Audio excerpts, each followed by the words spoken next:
Hello student, welcome back to my channel Curious Brain Physics. My name is Pratik Rajput and I am your physics teacher. तो आज हम देखने वाले position vector. Position vector को देखने से पहले हमें समझना होगा frame of reference. Frame of reference क्या होता है?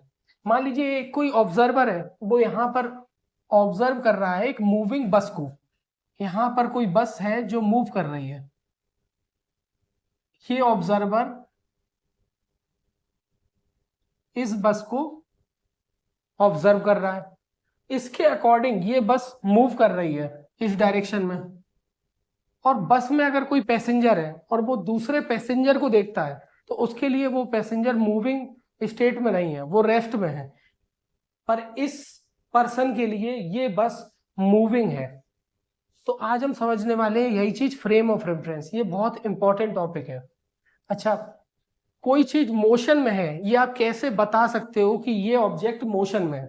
मोशन की क्या डेफिनेशन है? मोशन का मतलब ये नहीं है कि कुछ चल रहा है तो वो मोशन में नहीं। अगर इस ऑब्जर्वर के लिए, ये एक ऑब्जर्वर है, अगर इस ऑब्जर्वर के लिए कोई भी ऑब्जेक्ट अगर टाइम के चेंज होने पर इस ऑब्जेक्ट की पोजीशन अगर चेंज हो रही है तो इस ऑब्जर्वर के लिए ये ऑब्जेक्ट मोशन में होगा। अब बात करते हैं बस के अंदर बैठे हुए पैसेंजर। अगर बस में कोई भी पैसेंजर बैठा हुआ, उसके बगल वाली सीट पे अगर दूसरा पैसेंजर बैठा हुआ है तो टाइम तो चेंज हो रहा है।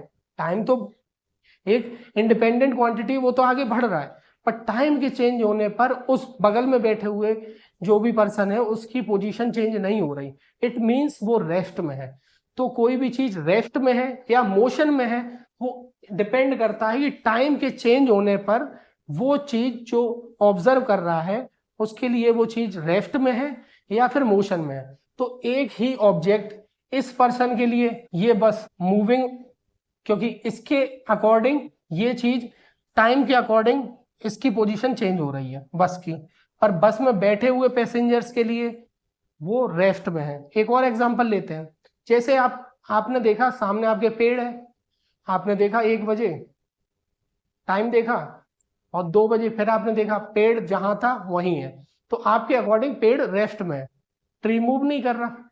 पर अगर कोई इंसान मार्स पर या फिर मून पर बैठ के टेलीस्कोप से उस पेड़ को ऑब्जर्व कर रहा है, उस पेड़ को जब वो इंसान ऑब्जर्व करेगा तो आप जानते हो अर्थ अपनी एक्सिस पे भी रोटेट करती है और सन के अराउंड भी रोटेट करती है। तो 1 बजे अगर उसने उस पेड़ को मेजर किया तो कुछ टाइम बाद जब उसे वापस से मेजर करेगा तो अर्थ उस टाइम यहाँ थी, जब 1 बज रहा था तब अर्थ यहाँ पे थी। जब टाइम चेंज हुआ तो अर्थ का पोजीशन चेंज हो गया। ये अपनी एक्सिस पे भी रोटेट कर रही है और सन के अराउंड भी रोटेट कर रही है। तो जो पेड़, जो ट्री आपके लिए रेस्ट में था उस सेकेंड पर्सन के लिए वही मूविंग स्टेट में हो गया। तो रिलेटिव है, मोशन एक रिलेटिव क्वांटिटी है। रिलेटिव का मतलब है कि आप किसी भी ऑब्जेक्ट का स्टेट ऑफ रेस्ट या स्टेट ऑफ मोशन फिक्स नहीं कर सकते। वो वेरी करेगा कि ऑब्जर्व कौन कर रहा है। ऑब्जर्वर के अकॉर्डिंग स्टेट ऑफ रेस्ट और स्टेट ऑफ मोशन फिक्स होगी। अगर उसके जो भी ऑब्जर्व कर रहा है उसने ऑब्जर्व किया किसी भी ऑब्जेक्ट को, अगर उसकी पोजीशन चेंज हो रही है टाइम के चेंज होने पर, अगर किसी भी ऑब्जेक्ट की पोजीशन चेंज होती है टाइम के चेंज होने पर तो हम बोलेंगे कि वो चीज मोशन में है।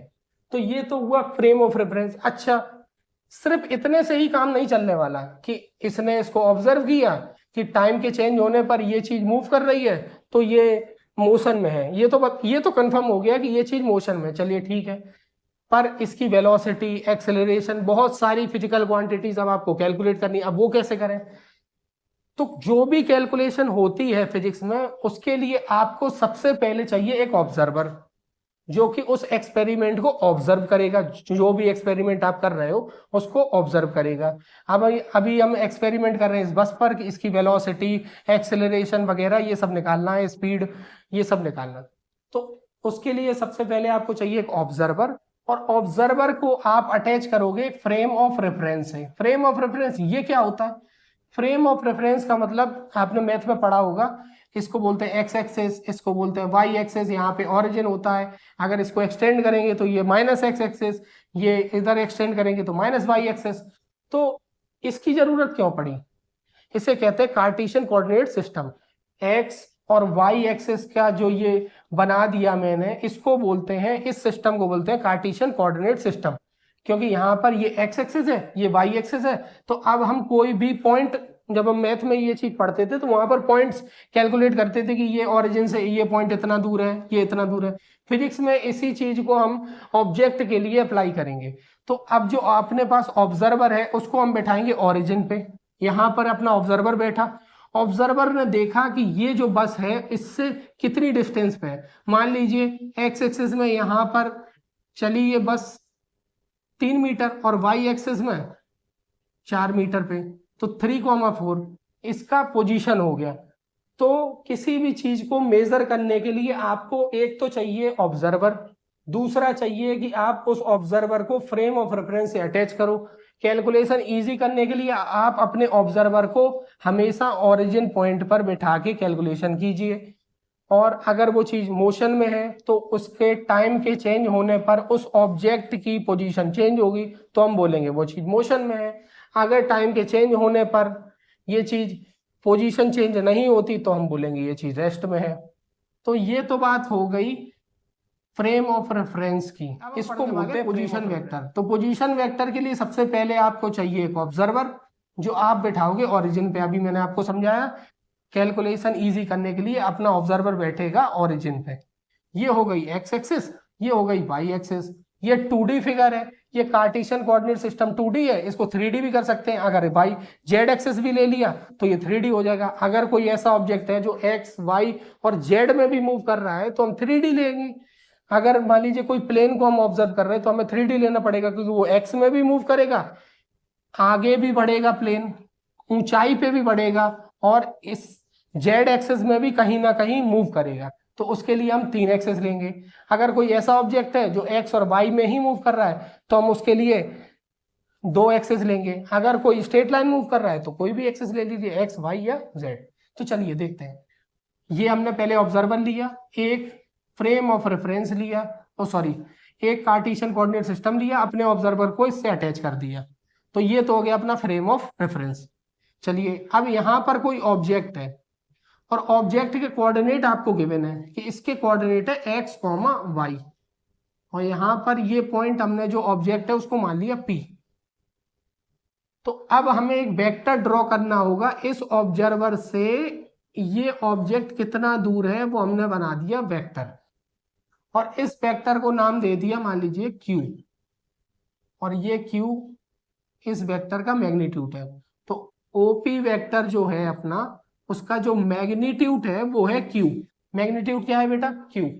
चलिए अब अगर हम पी पॉइंट पर पहुंचना चाहते हैं, अगर ये ऑब्जर्वर पी पॉइंट पर पहुंचना चाहता है तो पहले ये एक्स में मूव करेगा, उसके बाद वाई में मूव करेगा, तो ये पहुंचेगा पी पॉइंट पर। चलिए तो इसीलिए इसके कोऑर्डिनेट है एक्स कॉमा वाई, यानी यहां से यहां तक की जो डिस्टेंस है वो आपकी एक्स है, और यहां से यहां तक की जो डिस्टेंस है वो आपकी वाई है। इतना क्लियर है आपको? ये x है, ये y है, तभी हमने बोला x कॉमा वाई। तो इसका पोजीशन वेक्टर जो होगा वो होगा x i cap plus y j cap. ये कैसे लिखा हमने? x i cap plus y j cap. आपने ट्राइंगल लॉ पढ़ा था, अगर x में मूव किया है तो हम इसको एक इस तरह से यहाँ बना लेते हैं फिगर। x में पहले मूव किया, मैंने आपको बताया, तो x में मूव किया तो x में एक वेक्टर हो गया, फिर y में मूव किया तो ये y में एक वेक्टर हो गया, और आपको चाहिए था ये। तो अब आप देखिए ये एक ट्राइंगल लॉ बना कि नहीं बना? अगर ये ट्राइंगल लॉ बना तो ट्राइंगल लॉ को आप कैसे लिखते थे? x वेक्टर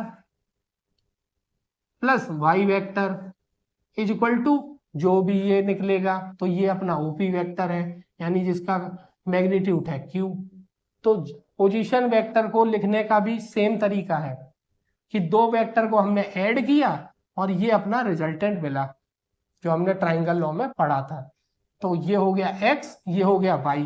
अब वेक्टर लिखना था तो मैग्नीट्यूड हो गया इसका x, क्योंकि यहाँ आपको कोऑर्डिनेट गिवन है, x तो हो गया मैग्नीट्यूड, और वेक्टर बनाने के लिए डायरेक्शन भी चाहिए। तो मैंने बताया था जब भी आपको एक्स का कोऑर्डिनेट गिवन हो और उसको आपको वेक्टर में कन्वर्ट करना है, ये तो सिर्फ मैग्नीट्यूड है एक्स, अगर वेक्टर में कन्वर्ट करना है तो आई कैप से मल्टीप्लाई कीजिए। अगर कोई वाई के कोऑर्डिनेट गिवन है उसको वेक्टर में कन्वर्ट करना है तो जे से मल्टीप्लाई कीजिए।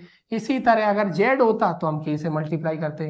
तो ये तो है 2D में पोजीशन वेक्टर लिखने का तरीका।